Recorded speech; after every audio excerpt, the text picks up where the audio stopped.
नमस्कार दोस्तों, आज बात करेंगे कि बहुत सारे लोग ये सवाल पूछते हैं कि जो भी हम पूजा पाठ करते हैं उसका हमें फल नहीं मिलता। बहुत पूजा पाठ जप तप आराधना करने के बावजूद उसका कोई बेनिफिट हमारी जिंदगी में नहीं दिखाई देता। तो इसका क्या कारण है? चलिए आज आपको एक कहानी के माध्यम से इस बात को समझाऊंगी। अक्सर क्या होता है ना कि बहुत सारे जो भक्त होते हैं वो ईश्वर की पूजा पाठ सिर्फ इसलिए करते हैं कि उन्हें लगता है कि वो सिर्फ एक बैंक है, एक मशीन है जहां से हमारी जरूरतें पूरी हो जाएंगी। अलादीन का चिराग है जिसको घिसेंगे, 2 बार पूजा करेंगे और तीसरे दिन वो चीज हमारे घर में आकर खड़ी हो जाएगी। लेकिन बस ऐसी मूर्खताओं का जवाब तो शायद मैं क्या इस दुनिया का कोई भी संत आपको नहीं दे पाएगा। लेकिन हाँ, यदि आप चाहते हैं कि ईश्वर आपकी पुकार सुने तो सबसे पहले अपनी श्रद्धा और विश्वास को बढ़ाइए। वरना ये जो पूजा पाठ है सिर्फ एक कर्मकांड, सिर्फ 2 श्लोकों को पढ़ने से जल्दी जल्दी पूजा करके निपट लिए, इसके अलावा कुछ नहीं है। ये सिर्फ एक तरीका है आपकी जो बॉडी है या आपके अंदर जो बहुत सारी चीजें हैं उनको कुछ देर तक रोक कर आपके अंदर प्योरिटी की ओर ले जाने का एक फर्स्ट चरण है। लेकिन आपकी जो साधना है, आपकी जो पूजा है, वो कैसे एक ऊंचे लेवल पे पहुंच सकती है, सबसे पहले ना उस चीज को देखना चाहिए। देखिए, मनुष्य के पास श्रद्धा एक ऐसी शक्ति है जो भौतिक जगत में नहीं, भौतिक जगत के परे भी बहुत कुछ कर सकती है। लेकिन हम में से ज्यादातर लोग उसका सही उपयोग करना नहीं जानते हैं। अच्छा, ये श्रद्धा ही तो है कि एक व्यक्ति का वरदान और श्राप दोनों लग जाता है। ये श्रद्धा ही है जिसके आधार पे रामकृष्ण परमहंस जी पत्थर की मूर्ति में काली माँ को देखते थे और माँ उनके हाथ से खाना खिलाती थी। ये श्रद्धा ही तो है कि भक्त प्रहलाद की रक्षा के लिए भगवान विष्णु स्तंभ से निकल आए।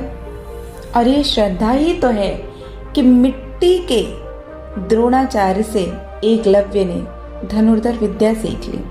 तो श्रद्धा में बड़ी ताकत है, बड़ी शक्ति है।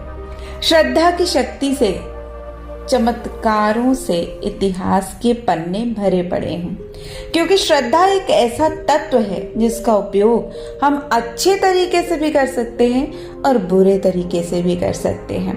अब अच्छा उपयोग क्या है और बुरा उपयोग क्या है और कैसे हम इसे अच्छे तरीके से यूज करें, आगे एक कहानी के माध्यम से आपको बहुत अच्छे ढंग से समझ में आ जाएगा। तो एक बार की बात है कि एक गांव में कुछ दोस्त मिलकर एक भूत बंगले पर चर्चा कर रहे थे। उनका कहना था कि आज तक कोई भी उस भूत बंगले से वापस नहीं आया था। उन्हीं दिनों उनका एक शहरी दोस्त बहादुर, जिसका नाम था, शहर से गांव आया हुआ था। अब वो अपने नाम की तरह ही बड़ा बहादुर था, किसी चीज से डरता नहीं था। और उस समय वो भी वहां पहुंच गया। जब उसने ऐसी बातें सुनी कि भूत बंगले के भूतों से आज तक कोई जिंदा नहीं बचा, तो उसे बड़ी हंसी आई और उसने कहा, इस साइंस के जमाने में तुम ये कैसी बकवास करते हो, भूत प्रेत कुछ नहीं होते। तो उसके मित्र कहने लगे, ठीक है, हम तेरी बात मान लेंगे यदि तू आज रात को 12 बजे उस भूत बंगले में एक कील ठोक कर आ जाए। अब उसने उस चैलेंज को स्वीकार कर लिया और कहा, ठीक है। अब समय आ गया रात के 12 बजे का। सर्दी की रात थी, तेज ठंडी ठंडी हवाएं चल रही थी। उसके सारे दोस्त इस दुस्साहसी कार्य को देखने के लिए इकट्ठे हो गए और इन दोस्तों के अलावा पूरा गांव सो रहा था। किसी को कुछ भी पता ही नहीं था कि आज क्या होने वाला है। अब बहादुर कंबल ओढ़ कर आया और तुरंत कील और हथौड़ी लेकर बंगले की ओर चल दिया। हालांकि उसके मन में भी जो तरह तरह की कहानियां सुनी थी ना, उससे डर बैठ गया था। लेकिन फिर भी चूंकि उसे अपना रौब जमाना था तो उसने जोखिम ले ही लिया। कुछ दोस्तों ने मना किया कि यार मत जा, सच में कोई भूत चुड़ैल हुई तो तुझे वहीं पकड़ लेगी। तो बहादुर बोला, आज तुम सब लोगों के मन से मैं ये भूत का भ्रम मिटा दूंगा, और तेजी से भूत बंगले की ओर चल दिया।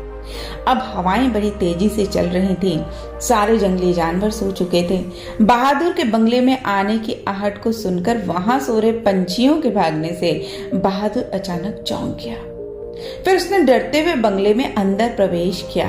अब बहादुर को काली रात के सन्नाटे में कुछ ज्यादा ही डर लग रहा था। अब उसकी जो हृदय की धड़कनें थी ना, वो भी तेज हो चुकी थी और इतनी सर्दी में भी उसके शरीर से पसीना छूट रहा था। अब तो वो बस किसी तरह हिम्मत जुटाकर काम खत्म करके भागने का इरादे में था। सो वो अपने कार को अंजाम देने के लिए नीचे बैठा, डरते हुए कील को ठोकने लगा।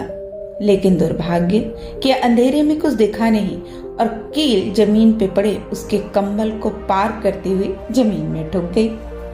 अब जैसे ही उठा, उसे लगा कि पीछे से उसे किसी ने पकड़ लिया है। ये सोचना भर था कि उसके होश उड़ गए।